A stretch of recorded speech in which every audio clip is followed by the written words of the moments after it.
కట్టుకోలేదు. పండగ కదా. పండగ అత్తయ్య గారు, ఇదేనా పండగ నాడు పాత మొగుడు అంటే ఇదేనా? అసలు ఇప్పుడు డౌట్ ఎందుకు వచ్చింది పండగ ఫోటోను? మొన్న మా అమ్మగారు అన్నారు కదా, పండగ నాడు పాత మొగుడైనా అని సామెత అన్నారు. అంటే ఏంటి? అంటే ప్రతి పండగకి కొత్త మొగుడు వస్తాడా ఏంటి? ఏమో మరి మీరే చెప్పాలి, నాకు అది తెలియదు. పండగ నాడు పాత మొగుడైనా కాదు, తప్పది. మన వాళ్ళు అడుగు భాషలో అలా వాడేస్తున్నారు. అవునా? పండగ నాడు పాత మడుగేనా? మడుగ అంటే వస్త్రం, మడుగు అంటేను అంటే చీర గాని, లేకపోతే మగవాళ్ళు వేసుకుంది పంచి గాని, దోవతి గాని. అంటే పండగ నాడు కూడా పాత బట్టేనా అని పూర్వం అందరికి కొత్త బట్టలు ఉండేవి కాదు కదమ్మా. మరి ఇప్పుడు మీరేమో కొత్త చీర కట్టుకోవచ్చు కదమ్మా, దేవుడి దగ్గర బట్టలు పెట్టారు.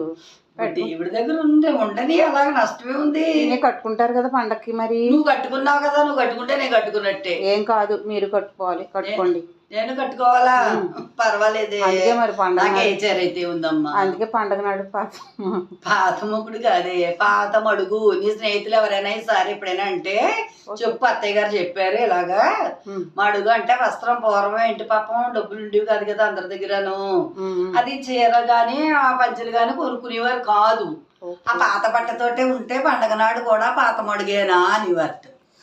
ఓహో, అలా వాడుకలో మారి మారి మారి మారి అలా వాడుక భాషలో మొగుడు అని వచ్చేసింది మాట. మడుగు కాస్త మొగుడు అయిపోయింది. ఇక పండుగడు నాశనం చేస్తాడు అదేంటి ఏసీ రిమోట్ ని. అది చూస్తున్నాను. సంతోషమే మరి. ఇంకా సంతోషం కాకపోతే విషాదం అయితే కుదరదు.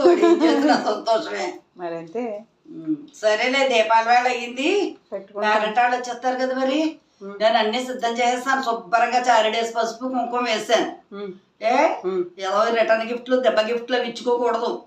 ఏదో ప్లాస్టిక్ ముక్కలోను, స్టీల్ ముక్కలోను. మళ్ళీ ఇప్పుడు అక్కడికి వెళ్ళిన తర్వాత గిఫ్ట్ ఏం లేదేంటంటే అత్తయ్య గారు అంటావేమో. మనకు స్తోమత ఉంటే శుభ్రంగా ఎత్తడిది కొనుక్కిచ్చుకోవాలి, లేదంటే లేదు.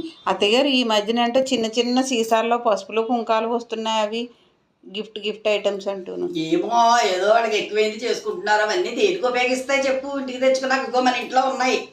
అదేదో మ్యాగ్నెట్ ఉంది కదా అని టీవీకి పెడితే ఎవరో అన్నారు టీవీ చుట్టూ పెట్టండి,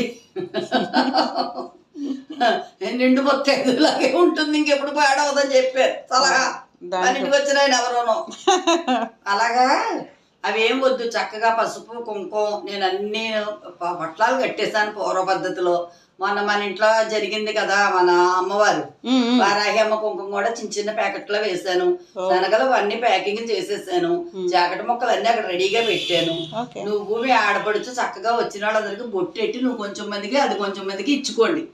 మీ ఇద్దరు అయ్యాక మిగిలితే నేను ఇచ్చుకుంటా, లేదంటే నేను మళ్ళీ వారు ఇచ్చుకుంటా. సరేనా?